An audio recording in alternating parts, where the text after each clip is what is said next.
ক্রোশো with ইলোরায় আমি ইলোরা আজকে আবার হাজির হয়েছি একটা নতুন ক্রাফট টিউটোরিয়াল নিয়ে। আজকে আমরা শিখব এই টাইনি কিউট বোগুলো। দেখুন, এতদিন আমরা কি কি বেসিক স্টিচেস শিখেছি: slip knot, chain, single crochet, half double crochet এবং ডবল ক্রোশে।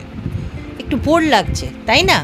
চলুন আমরা যে যে স্টিচেসগুলো শিখেছি সেগুলো দিয়েই বানিয়ে ফেলি এই সুন্দর কিউট বোগুলো।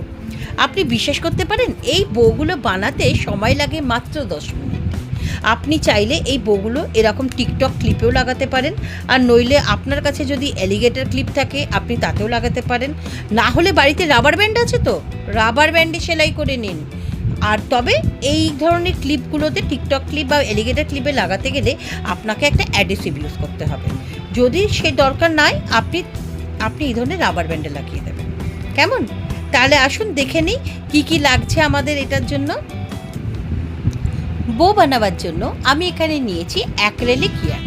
এটা হবি স্টোর থেকে কেনা অ্যাক্রেলিক ইয়ার্ন, মিডিয়াম 3N। তার সাথে নিয়েছি 3.5 mm এর হুক, একটা ছুঁচ সেলাই করার জন্য, রাবার ব্যান্ড, আর আমি একটু পুঁতি নিয়ে নিয়েছি। এটা অপশনাল, আপনি চাইলে দিতে পারেন, না চাইলে না দিতে পারেন, বা আপনার বাড়িতে যদি ছোট ছোট চার্মস থাকে আপনি সেগুলোও এটাকে সেলাই করে দিতে পারেন। আর লাগবে একটি কাঁচি। কেমন? চলুন শুরু করি।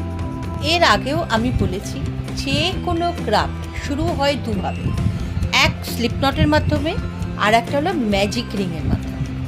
ম্যাজিক রিংটা একটু অ্যাডভান্স, আমি আরও দুটো টিউটোরিয়ালের পরে ওটা শেখাবো। এখন আমরা শিখবো স্লিপ নট। স্লিপ নট জানা আছে তো? যদি স্লিপ নটের ডিটেল ভিডিও লাগে আমরা প্লেলিস্টে পেয়ে যাবেন, তবুও আমি এখানে দেখিয়ে দিচ্ছি। এই আমার দুটো আঙুল নিলাম, উলের এই যে খোলা অংশটা এই দুটো আঙুলের নিচের দিকে নিলাম, নিয়ে একটা রাউন্ড করলাম। এখানে একটা ক্রসের সৃষ্টি হলো, ক্রসটাকে হাত দিয়ে ধরলাম। এবার এই হাত দিয়ে এর ভেতরের উলটাকে টেনে নিয়ে চলে এলাম। আমার হয়ে গেল স্লিপ নট। এবার আমি বানিয়ে নেব 5টা চেন। 1 2 3 4 5। আজকে আমরা এটার সাথে শিখব একটা নতুন স্টিচ, তাকে বলা হয় স্লিপ স্টিচ। এই স্লিপ স্টিচ কিভাবে করে না, এই যে ধরুন এই ঘরটা 5 নম্বর ঘরটাকে আমি যখন এই 1 নম্বর ঘরের ভেতরে এটার সাথে যোগ করব, তাকে বলা হয় স্লিপ স্টিচ। আমি কি করব, এই হুকটাকে এই 1 নম্বর ঘরের যে পেটের ভেতরে, এই যে দেখুন কাঁচটা আছে বিনুনের, এর ভেতরে ঢোকাবো। ঢুকিয়ে আমি এই ইয়ার্নটাকে পুল থ্রু করে নিয়ে চলে আসবো। এর ফলে সৃষ্টি হলো আমার এই কাঁটায় 2খানা লুপ। এইবার আমি কি করব, এই যে নতুন লুপটা আছে এটাকে পুরনো লুপের ভেতর দিয়ে ক্রস করব। হয়ে গেল স্লিপ স্টিচ। স্লিপ স্টিচের শর্ট ভিডিও আমার প্লেলিস্টে আছে। যদি আপনাদের বুঝতে অসুবিধা হয় আপনারা বলবেন, আমি এটা লং ভিডিও করেও আপনাদের কাছে শেয়ার করব। এই আমার হয়ে গেল রিংটা। এই রিংয়ের দুটো দিকে 2খানা বো তৈরি করব। তাহলে বো তৈরি করার জন্য প্রথমে কি করতে হবে, আমাকে 2টো চেন বানাতে হবে। এরপরে আমি করব 4খানা ডবল ক্রোশে। ডবল ক্রোশে মনে আছে তো? ইয়ার্ন ওভার, এই রিংটার ভেতর দিয়ে ঢুকিয়ে পুল থ্রু করে নিয়ে এলাম, 3টে লুপ হলো। ইয়ার্ন ওভার করে প্রথমে 2টো লুপ পাস করালাম, আবার ইয়ার্ন ওভার করে 2টো লুপ, আবার ইয়ার্ন ওভার করলাম, এই রিংটার ভেতর দিয়ে নিয়ে চলে এলাম, 3টে লুপ হলো।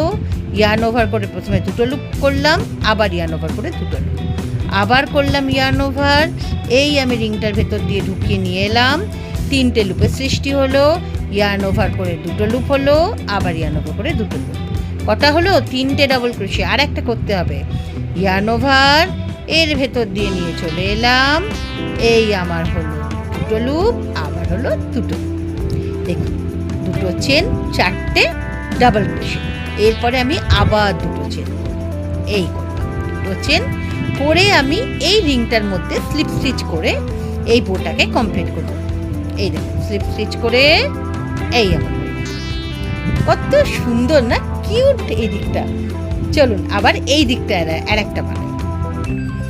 প্রথমে আমার সাথে সাথে বলুন, 2টো চেন। দেখুন আমি কিন্তু এই ভিডিওটা একদম আনকাট রাখছি যাতে আপনারা আমার সাথে সাথে বানাতে পারেন। কোথাও অসুবিধা হলে পজ করে দেখুন। এবার আমি কি করব, 4খানা ডাবল ক্রোশে। এই আমি ইয়ার্ন ওভার করলাম, করে এই রিংটার ভেতর দিয়ে গলিয়ে নিয়ে চলে এলাম। 3টে লুপ হলো, আবার ইয়ার্ন ওভার করে 2টো লুপ, আবার ইয়ার্ন ওভার করে 2টো লুপ, আবার ইয়ার্ন ওভার করলাম, এই রিংটার ভেতর দিয়ে নিয়ে চলে এলাম, ইয়ার্ন ওভার করে 2টো লুপ, ইয়ার্ন ওভার করে 2টো লুপ, 2খানা হলো ডবল ক্রোশে। আরও 2টো করতে হবে, ইয়ার্ন ওভার, পুল থ্রু, 3টে লুপ, ইয়ার্ন ওভার 2টো লুপ, ইয়ার্ন ওভার করে 2টো লুপ, আবার ইয়ার্ন ওভার, এই রিংয়ের ভেতর দিয়ে নিয়ে চলে এলাম, পুল থ্রু করে 3টে লুপ হলো, ইয়ার্ন ওভার করে 2টো লুপ, ইয়ার্ন ওভার করে 2টো লুপ। এইবার কি করব, আরও 2টো চেন করব, করে স্লিপ স্টিচ করব। স্লিপ স্টিচটা একবার দেখিয়ে দিই ভালো করে।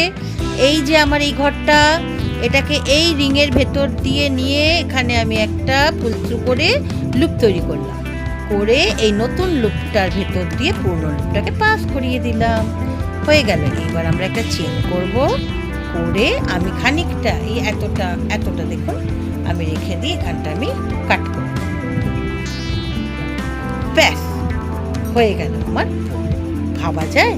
দেখুন কতটুকু সময় লাগলো বলুন, হ্যাঁ কিছুই না, কি সুন্দর। এইবার আমি কি করব, এই যে দেখুন আমি প্রথম স্লিপ নটের সময় যে আমার সুতোটা ছিল, আর এই দড়িটার মধ্যে এই বোটার পিছন দিকে আমি গেঁট বাঁধব। এটাতে কি হবে, একটা টান তৈরি হবে এবং জিনিসটাও সিকিউর হবে। একটা গেঁট, দুটো গেঁট, আমি সবসময় 3টে গেঁট মারি, এটা কি হবে, জিনিসটা হাইলি সিকিউর হবে, কোনোভাবেই যাতে না খুলে যায়। এইবারে এই যে বড় দড়িটা রয়েছে, এটাকে আমি সামনে দিয়ে একটা প্যাঁচ, 2টো প্যাঁচ, 3টে প্যাঁচ করে আমি আবার এটা বোটার পিছনে গিট মেরে দেবো, একটা গিট এবং 2টো গিট। ঠিক আছে, এইবার কি করব, এইবারে আপনি চাইলে এই যে রাবার ব্যান্ডটা আছে, আপনি এখানে ডাইরেক্ট এটাকে সেলাই করে দিতে পারেন, কিন্তু আমি এখানে সেটা না করে আমি একটা ছোট্ট এই যে সোনালি রঙের যে পুঁতিগুলো হয়, এই পুঁতিটা এর মধ্যে ঢুকিয়ে আমি সেলাই করব, তাতে দেখতে সুন্দর হবে। এরকম এই আমি ছুঁচ নিয়ে এলাম, এই সুতো পরিয়ে দিলাম। এইবার আমি কি করব, এই যে রাবার ব্যান্ড নিলাম, এই রাবার ব্যান্ডের সুতো পরালাম, সবার আগে আমি রাবার ব্যান্ডের ভেতরে এই আমি ঢোকালাম, এই আমার বোটটা এখানে বসে গেল। এবার রাবার ব্যান্ডের এদিক দিয়ে আমি বার করলাম, করে আমি কি করব, এই পুঁতিটাকে এর মধ্যে গেঁথে দেব। আপনি চাইলে আঠা দিয়েও দিতে পারেন, তবে আমি বলবো সেলাই করে, যদি আপনি সুতো নিয়েই বসেছেন তাহলে সেলাই করে দিন, দিয়ে আমি এর ভেতরে এই মাঝখানটা দিয়ে সেলাইটা করব, যাতে করে পুঁতিটা ঠিক মাঝখানে থাকে। আবার আমি এদিক দিয়ে নেব, নিয়ে এটাকে ডবল সিকিউর করে দিচ্ছি, আবার পুঁতিটার ভেতর দিয়ে আমি ক্রস করলাম, এই দেখো হলো, হয়ে আমি আবার মাঝখানটাতে একটা সেলাই করে দিলাম, হলো। এইটা দেখুন আমি রাবার ব্যান্ডটাকে উল্টিয়ে দেখাচ্ছি, এবার আমি রাবার ব্যান্ডটাকে আর একটা সেলাই মেরে দিলাম। দেখুন এটা নিয়ে তো আর কেউ যুদ্ধ করছে না, তবুও যতটা সিকিউর থাকা যায়, হয়ে গেল। এইবার আমি এখানে এই সুতোটাকে আমি এখানে সিকিউর করে এবার আমি এটাকে কেটে দিলাম। যারাই হ্যান্ডমেড জুয়েলারি বানায় তাদেরকে আমি সবসময় একটা জিনিস বলি, সেটা হলো আপনাদের জিনিসগুলো না ফিনিশিংটা ভালো রাখবে। দেখুন আমরা এখন প্রতিনিয়ত ফ্যাক্টরি মেড জিনিস নিয়ে দেখে দেখে অভ্যস্ত, তো সেখানে কোথাও সুতো বেরিয়ে আছে, এবড়ো খেবড়ো হয়ে আছে, ওই জিনিসগুলো না আমাদের এখন মনে ধরে না। তাই জন্য আপনি আপনার হ্যান্ডমেড জুয়েলারিটাকে এতটাই সুন্দর করে বানাবেন যাতে করে লোকে ভাবতেই পারবে না যে এটা আপনি হাতে বানিয়েছেন। এই যে দেখুন ছোটো ছোটো যে সুতোগুলো রয়েছে ওগুলোকে কেটে দেবেন, দিয়ে একদম সুন্দরভাবে, এই দেখুন কিছুই না, এটা বানানোর এই যে ফিনিশিং টাচটাই আসল জিনিস। ফিনিশিং টাচ করতে কিন্তু মাত্র 1 থেকে 2 মিনিট লাগে, কিন্তু দেখুন তাতেই জিনিসটা কত সুন্দর। এই দেখুন কি মিষ্টি দেখতে, তাই না? আজকেই বানাবেন, কিচ্ছু বেশি জিনিস লাগে না। ছুঁচ সবার বাড়িতে আছে, উল মাত্র বোধহয় 2 মিটার মতো উল লাগে, আর হুক লাগে, আর এরকম একটা রাবার ব্যান্ড। ব্যাস দেখুন কত সুন্দর সুন্দর দেখতে। আপনি এগুলো বানিয়ে নিয়ে আপনি আপনার বাড়ির ছোট ছোট বাচ্চাগুলোকেও দিতে পারেন। এমনকি জানেন এগুলো দিয়ে আপনি বিজনেসও শুরু করতে পারেন। তো তাহলে আজকে এটুকুই। কেমন লাগলে জানাতে ভুলবেন না কিন্তু। আমার ফেসবুকে ইলোরা ঘোষাল, সেখানেও আপনারা যেগুলো বানিয়েছেন সেগুলোর ছবি শেয়ার করবেন। আমি অপেক্ষায় থাকব। তাহলে খুব শিগগিরই দেখা হচ্ছে আমাদের আগামী ভিডিও নিয়ে। ততদিন ভালো থাকবেন, সুস্থ থাকবেন। বাই।